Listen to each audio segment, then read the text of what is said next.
యుద్ధ వీరుని సైనికులం, దేవుని సైనికులం, యుద్ధ వీరుని సైనికులం, పరిశుద్ధ వీరులము, పరలోక పౌరులము, పరిశుద్ధ వీరులము, పరలోక పౌరులము.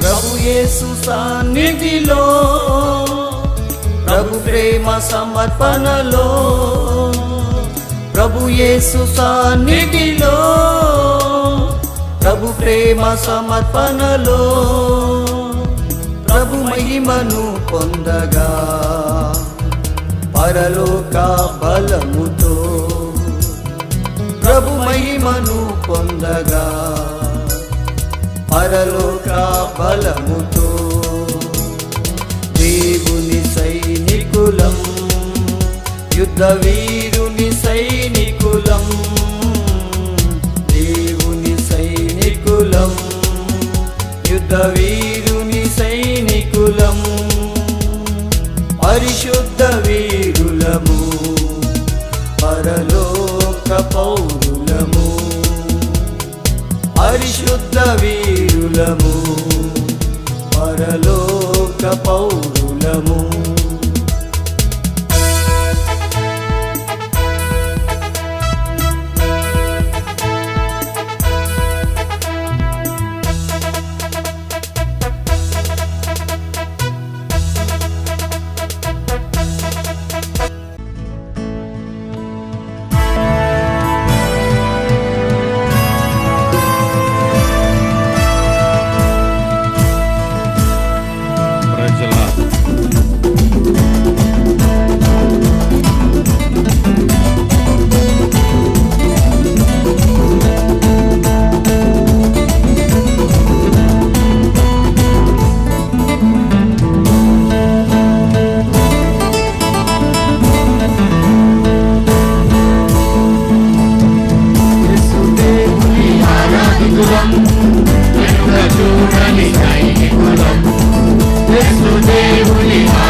చెప్పండి కొద్ది దేవుని నామమున మహిమ పరుద్దాం.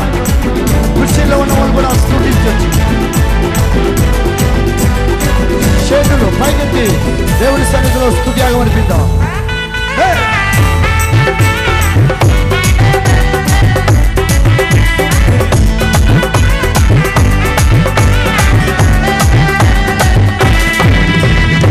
శత్రు గొలియాతు సవాలు విసిరగా దేవుని ప్రజలంతా మౌనమాయగా. శత్రు గొలియాతు సవాలు విసిరగా దేవుని ప్రజలంతా మౌనమాయగా. ఒక్క దావీదే రోషంతో లేచగా జీవము గల దేవుని నామాన్ని చాటగా. ఒక్క దావీదే రోషంతో లేచగా జీవము గల దేవుని నామాన్ని చాటగా. చిన్న రాయి పడిసే తోడ ఆత్మశక్తితో జయించెగా. చిన్న రాయి పడిసే తోడ ఆత్మశక్తితో జయించెగా. నా యేసుడే మా బలం, నా యేసుడే మా జయం, నా యేసుడే మా బలం, నా యేసుడే మా జయం. ప్రాణమిచ్చి మృతిని గెలిచిన యేసు రాజే మా అతిశయం. ప్రాణమిచ్చి మృతిని గెలిచిన యేసు రాజే మా అతిశయం. యేసు దేవుని ఆరాధికులం, వెనుక చూడని సైనికులం. యేసు దేవుని ఆరాధికులం, వెనుక చూడని సైనికులం. మరణమైన శ్రమ ఎదురైనా బెదిరిపోని విశ్వాసులం. మరణమైన శ్రమ ఎదురైనా బెదిరిపోని విశ్వాసులం. మా యేసుడే మా బలం, యేసు మా యేసుడే మా జయం, యేసు మా యేసుడే మా బలం, యేసు మా యేసుడే మా జయం. ప్రాణమిచ్చి మృతిని గెలిచిన యేసు రాజే మా అతిశయం. ప్రాణమిచ్చి మృతిని గెలిచిన యేసు రాజే మా అతిశయం. యేసు దేవుని ఆరాధికులం, వెనుక చూడని సైనికులం. యేసు దేవుని ఆరాధికులం, వెనుక చూడని సైనికులం.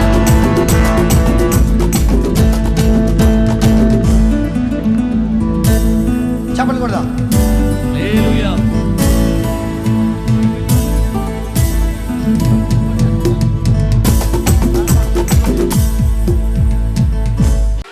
ఆశ్చర్యకరమైన తన వెలుగులోనికి మిమ్మును పిలిచిన వాని గుణాతిశయాలు ప్రచురం ఎవరు చేశాడు? పిలుపు చేశాడు.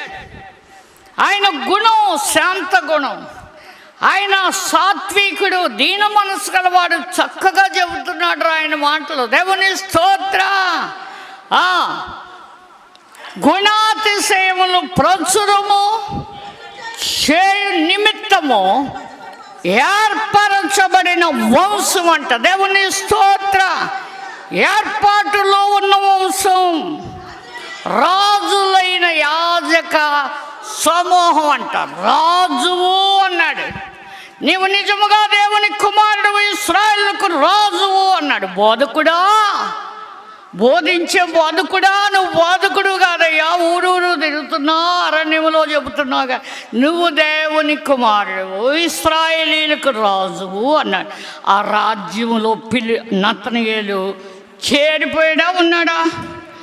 యేసును వదులుతాడా? ఇంకా వదలడా? వదలలేడు. ఇంటి వారిని అందరిని వదిలేస్తాడు. ఏంటి ఇక్కడ కూకున్నామంటే, ఆగు, ఆయన పట్టుకు తీసుకురమ్మన్నారు. బంట్రోతులు నంపారు. యేసుని సిలువ వేసే ముందు వాళ్ళు వచ్చి అంటే చక్కంటున్నారంట. వీళ్ళు వెళ్ళి శాస్త్రులు ఆ మనుషుడు మాట్లాడినట్లు ఎప్పుడు ఎన్నడో ఎవరో మాట్లాడలేదు. మీరు కూడా ఆయన శిష్యులు అయిపోతున్నారా? గుడ్డోడిని అడిగారు, నువ్వు కూడా ఆయన శిష్యుడు? శిష్యులే. దేవుని స్తోత్ర. మంచి. కనుక ఈ పేతురు మనకి చెప్తున్నాడు, 2 సార్లు అల్లేసిన పేతురు ఏమని వినండి, రాజులైన యాజకులు అయిపోతామని. దేవుని స్తోత్ర. ఈ పేతురే జీవాన్ని ప్రేమించి మంచి దినాలు చూడాలి అంటే, చెడ్డదాన్ని పలకకూడదట. ఏం పలకూడదు? చెడ్డ మాటలు మాట్లాడకూడదు. చెడిపోయిన ప్రాచీన స్వభావం వదిలేయాలి. నజరేతు పాడైందంటాం నీకెందుకు అన్నాడు కదా నతనయేలు. చాలు, వాళ్ళు ఎవరో పాడైపోతే నీ చేత అయితే బాగు చేయి, నీ శత్రువులైతే ప్రార్థన చేయి, నీ సహోదరులైతే ప్రేమతో సమకూర్చు. దేవుని స్తోత్ర. చెడ్డదాన్ని పలుకకుండా తన నాలుకను కపటపు మాటలు పలకకుండా తన పెదవుల్ని కాచుకో. గొర్రెలుగా అర్థం కాదు,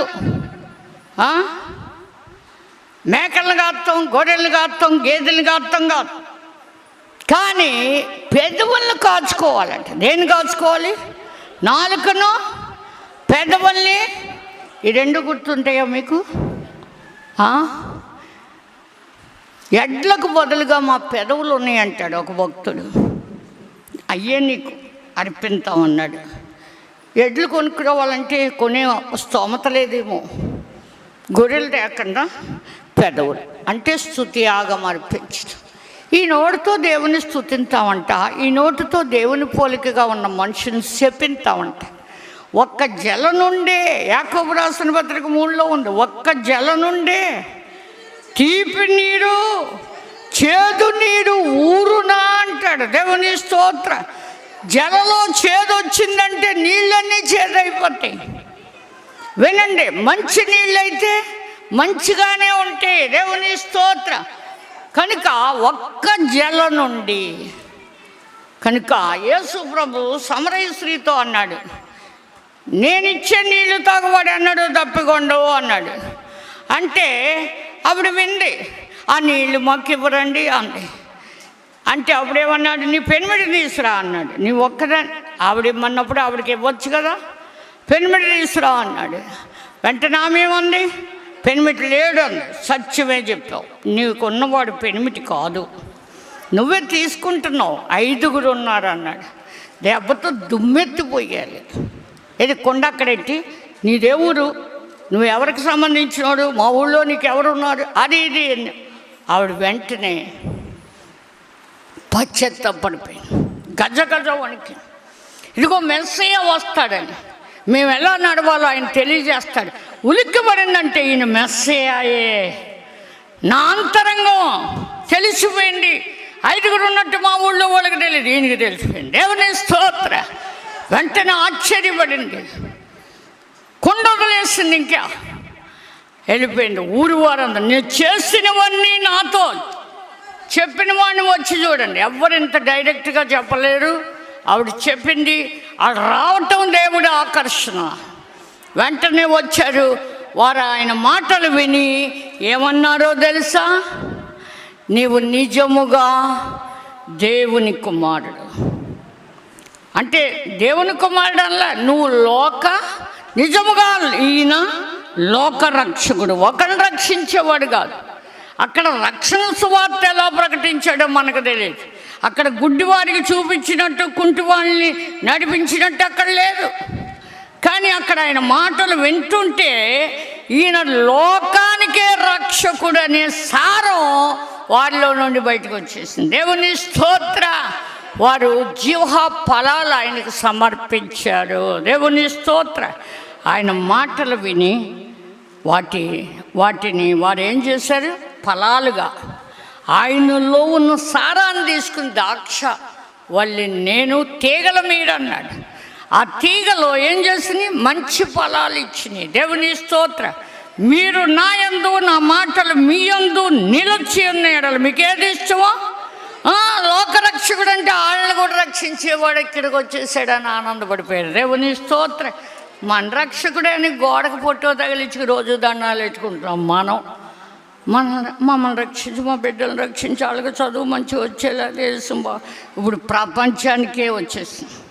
అందుకే మనం సంపూర్ణ భక్తియు మాన్యత కలిగి సుఖముగా సౌఖ్యముగా బ్రతికే నిమిత్తం మనుషులందరి కొరకు, రాజుల కొరకు, అధికారుల కొరకు ప్రార్థన, విజ్ఞాపనలు, యాచనలు సమర్పించుకుని కృతజ్ఞతాస్తుతులు కూడా దేవునికి చెల్లించాలంట. అంటే మనుషులందరూ రక్షింపబడినప్పుడు కృతజ్ఞతాస్తుతులు చెల్లించటం కాదు, ముందే కృతజ్ఞతాస్తుతులు. మొన్న చెప్పుకున్నాం ఏదంటే యేసు ప్రభు 5 రొట్టెలప్పుడు కృతజ్ఞతాస్తుతులు చెల్లించాడు.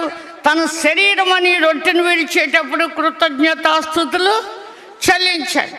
అలాగే లాజర్ను బ్రతికింత కూడా నీవు నా మనవి వినినందుకై నీకు కృతజ్ఞతాస్తుతులు.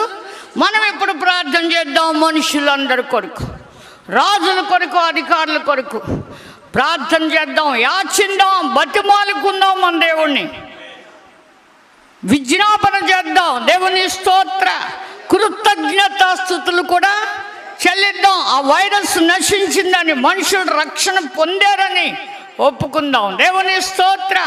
వాళ్ళు యేసు మాటలు విన్నారు. వారికి ఇష్టమైంది ఏంటంటే లోకం అంతటికీ నే రక్షకుడని ఇష్టపడ్డారు. దేవుని స్తోత్ర.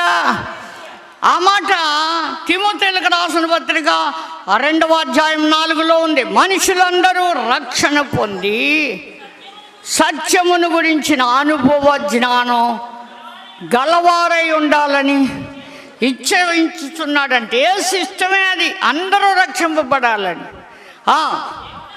దేవుడు ఒక్కడే, దేవునికి నరులకు మధ్యవర్తి ఒక్కడే, ఆయనే క్రీస్తు యేసు అనే నరుడు. ఈయన అందరి కొరకు, ఎందరి కొరకు? మనుషులందరి కొరకు విమోచన క్రయధనముగా తన్ను తాను తండ్రికి సమర్పించుకున్నాడు. ఈయన గురించిన సాక్ష్యము యుక్త కాలములో భక్తిహీనుల కొరకు చనిపోయాడంటే క్రీస్తు. ఒక నీతిమంతుడి కొరకు ఒక నీతిమంతుడు చనిపోవటం అరుదు. కానీ ఆయన మన పాపాలకి ప్రాయశ్చిత్తార్థ బలిగా, అర్పణగా తన్ను తాను అప్పగించుకున్నాడు. దేవుని స్తోత్ర. మనం కూడా ఎఫెసీ 5లో ఉంది, దేవునికి ప్రియులైన పిల్లల్లా ఉండాలట. ఎలాంటి పిల్లల్లాగా? కావున మీరు ప్రియులైన పిల్లల వలె. అయ్యో బాబాయ్, మనకి ఏ పోలికంట? క్రీస్తు పోలిక కూడా కాదు, దేవుని పోలికగా నడుచుకొనుడి. దేవుని స్తోత్రం. మనలో దేవుని చూడాలంట లోకం. కనుక ప్రియులైన పిల్లల వలె దేవుని పోలి నడుచుకొనుడి. క్రీస్తు మిమ్ములను ప్రేమించి పరిమళ వాసనగా ఉండుటకు మన కొరకు తన్ను తాను దేవునికి అర్పణగాను బలిగాను సమర్పించుకున్నాడట. ఎవరి కొరకు? మన కొరకు అప్పగించుకున్నాడు తన్ను తాను తండ్రి అయిన దేవునికి. వీరేమి చేయుచున్నారో వీరెరుగురు, దయతో వీరిని క్షమించమని. ఆయన నోటి మాట ఆఖరును కూడా క్షమాపణ, కృతజ్ఞతాస్తుతులు. కృతజ్ఞత వచనమే కానీ బూతులైనను సరస్వక్తులైన పరిశుద్ధులకు తగవట. పోకిరి మాటలైన సరస్వక్తులైన ఎలకోడానికి అన్నాను అనకూడదు. నోరు కాచుకోండి. సామెతల గ్రంథం 18:21 ఉంది, చదవండి. జీవ మరణాలు నాలుగు వశమట, దాని యందు ప్రీతి గలవారు దాని ఫలం తింటారంట. దేవుని స్తోత్ర. సమరయులు ఫలం ఏంటంటే ఈయన నిజముగా లోకరక్షకుడని. నోటి ఫలము చేత తృప్తిగా మేలు పొందుతారని ఉంది సామెతల గ్రంథంలో. దేవుని స్తోత్ర. వారి పెదవుల ఆదాయం వారిని తృప్తిపరుస్తుంది అని. దేవుని స్తోత్ర. అలాగే సామెతలు 21:23 కూడా చదవండి. నోటిని నాలుకను భద్రము చేసుకునేవాడు శ్రమల నుండి తన ప్రాణమును కాపాడుకుంటాడండి. నోటిని నాలుకను భద్రంగా కాపాడుకో. ఏం కాపాడుకోవాలి ఈ శ్రమ దినాల్లో? నోరు, నాలుక. వినండి, ఒక్కొక్కసారి సిఐడీలు వేస్తారు ఎంక్వైరీ కోసం. అప్పుడు 2-3 కలిపి ఏదో గుసగుసలు ఆడుకుంటే వాళ్ళని పట్టుకుంటారు పోలీసులు. వాళ్ళు వచ్చింది ఆ చనిపోయినోడు ఎవరో మీకు తెలుసా, చంపినోడు ఎవరో మీకు తెలుసా అని. మన కోసం క్రీస్తు చనిపోయాడు. ఆయన రక్తంతో మనం నీతిమంతులు అయ్యాం. మళ్ళా పాపులుగా మనం వాళ్ళ మీద ఏళ్ళ మీద గుసగుసలాడి చెప్పుకునే పనేటి? పాపుల కొరకు దీనుల కొరకు వచ్చాడు ఆయన. పాపులను పిల్లలు వచ్చాను అన్నాడు. దేవుని స్తోత్రం. ఇక్కడ జీవాన్ని ప్రేమించి మంచి దినాలు మనం చూడాలంటే ఇప్పుడు దినాలు మంచి కాదు, చెడ్డే వచ్చినాయి. ఏ దినం ఏది సంభవించడం మనకు తెలియదు. బయట తెగులు, లోపల మరణం కనుక భయపడుతున్నారు. చాలామంది విర్రవీగి పడిపోతున్నారు. కనుక ఈ కాలంలో దేవుని ఆత్మతో సేవించే కాలముగా మనం వాడుకుందాం. దేవుని స్తోత్ర. లోకవార్తలు వినొద్దన్నాడు. సువార్త విని మనం సువార్తకు మూలమైన క్రీస్తు ప్రేమను మనం కలిగి ఐక్యత కలిగి ప్రార్థన చేద్దాం. పరిశుద్ధాత్మ వరాలు పొందుకుందాం. దేశాన్ని రక్షించుకుందాం. రక్షకుడైన క్రీస్తు పాదాలు పట్టుకుని దేవుని స్తోత్ర. చదవండి. కీడు నుండి తొలగి మేలు చేయాలి. ఎవరైనా మీకు కీడు చేశారంటే వాళ్ళ కీడుకు ప్రతి కీడు చేద్దామని కోపం పట్టుకోకండి. ఈ పని అయిపోయే కనుక చూడండి, యాకోబు యాకోబుని చంపేద్దాం అనుకున్నాడు, కానీ తండ్రి చనిపోయాక చూద్దాం అనుకున్నాడంటే ఈ లోపల ఈయన పారిపోయాడు. కానీ అలాంటోడు ఏం చేశాడు? తమ్ముడు మెడ మీద పడి ముద్దెట్టుకున్నాడట. దేవుని స్తోత్ర. దేవుడు ప్రవర్తనలు మార్చేస్తాడు. మన ప్రవర్తనను మార్చగల సామర్థ్యం దేవుడికి ఉంది. మనము శాసనాలకి బదులు చావాలనుకుంటే దానియేలుని తప్పించి తన మీద నింద మోపిన శత్రువుల్ని సింహాల గృహాలు పాలు చేశాడు. యూదులందరినీ చంపాలనుకున్న ఆ యొక్క ముద్దుకై ఉద్దేశాన్ని రివర్స్గా అంటే వెనక్కి తిప్పికొట్టి ముద్దుకైకే ఉరి తీసే స్థితి ఇచ్చాడు. కనుక మనం ఎవరికి కీడుకు ప్రతి కీడు చెయ్య తలంచవద్దు క్రీస్తు ప్రేమలో. దేవుని స్తోత్ర. సమాధానాన్ని వెతికి దాన్ని వెంటాడవలెను. ప్రభు కన్నులు నీతిమంతుల మీద, అంటే దేవుని మాటకు లోబడిన వారి మీద. దేవుని మాట వెనకుండా వెళ్ళిపోయిన ఆదాము మరలా దేవుని మొక్క వెన్నడూ చూడలేదు. అలాగ మనం దేవునికి దూరం అవ్వద్దు. సమాధానకర్త అయిన క్రీస్తు మాట మనం విందాం. సమాధానం వెతికి వెంటాడండి. ప్రభు కన్నులు నీతిమంతుల మీద, ఆయన చెవులు వారి మొరల వైపు ఒగ్గి ఉన్నాయి. దేవుని స్తోత్రం. కనుక మనం నోటిని నాలుకను భద్రంగా కాపాడుకుందాం. జీవాన్ని ప్రేమించి మంచి దినాలు చూడాలంటే ఇంకా ద్వితీయోపదేశకాండం 30వ అధ్యాయం 20లో ఉంది. అబ్రహాము ఇస్సాకు యాకోబుల్ని ప్రేమించిన దేవుడు వాగ్దానం చేశాడు. ఆకాశ నక్షత్రాల్లాగాని అబ్రహాము ఇస్సాకు యాకోబులు ప్రమాణం చేసిన దేశంలో నువ్వు దీర్ఘాయుష్వంతుడగునట్లు. వినండి, దీర్ఘాయుష్వంతులు అవ్వాలంటే ఏం చేయాలంట? వాక్యాన్ని ప్రేమించి, మన ప్రాణానికి మూలమై ఉన్న దేవుడైన యెహోవా వాక్యాన్ని ప్రేమించి ఆయన వాక్యం విని ఆయన నత్తుకున్నట్లు జీవాన్ని కోరుకోవాలంట. దేవుని స్తోత్ర. మన దీర్ఘాయుషుకు మూలం ఆయనట. మన ప్రాణానికి మన దీర్ఘాయుషుకు మూలమై ఉన్న దేవుణ్ణి ప్రేమించి ఆయన వాక్యాన్ని విని ఆయన హత్తుకున్నట్లు జీవాన్ని. వాక్యం వినటానికి బ్రతకండి.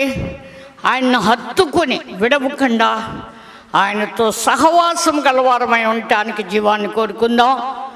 మనం జీవాన్ని కోరుకుని అనేకులు జీవాన్ని కోరుకునే అంతగా మనం దేవునికి లోబడి ప్రార్థన చేద్దాం. దేవుడి వాక్యం దీవించును కాక. ఆమేన్. సర్వకృపానిధి అయిన మా తండ్రి, విన్నటువంటి బిడ్డలకు విశ్వాసం దయచేయండి. జీవాన్ని ప్రేమించి మంచి దినాలు చూడాలని ఆశించిన మేము చెడ్డదాన్ని పలకకుండా మా నాలుకను, కపటమైన మాటలు పలకకుండా మా పెదవులను కాచుకొని కీడు చేయటం మాని మేలు చేసి సమాధానాన్ని వెతికి వెంటాడు. ప్రభు కన్నులు నీతిమంతుల మీద, ఆయన చెవులు వారి మొరల వైపు ఒగ్గి ఉన్నాయి అన్నాడు. మా మొర ఆలకించే దేవుడు, మా ప్రార్థన ఆలకించి ప్రార్థన ప్రతిఫలము దయచేయి. వినుచున్న బిడ్డలందరికీ విశ్వాసం దయచేయమని, వీరిలో ఉన్న బలహీనతలు తీసివేసి సంపూర్ణ ఆరోగ్యం దయచేయి. నీ ఆశీర్వాదంతో నింపమని యేసు నామమున వేడుకొంచున్నాం తండ్రి. ఆమేన్, ఆమేన్.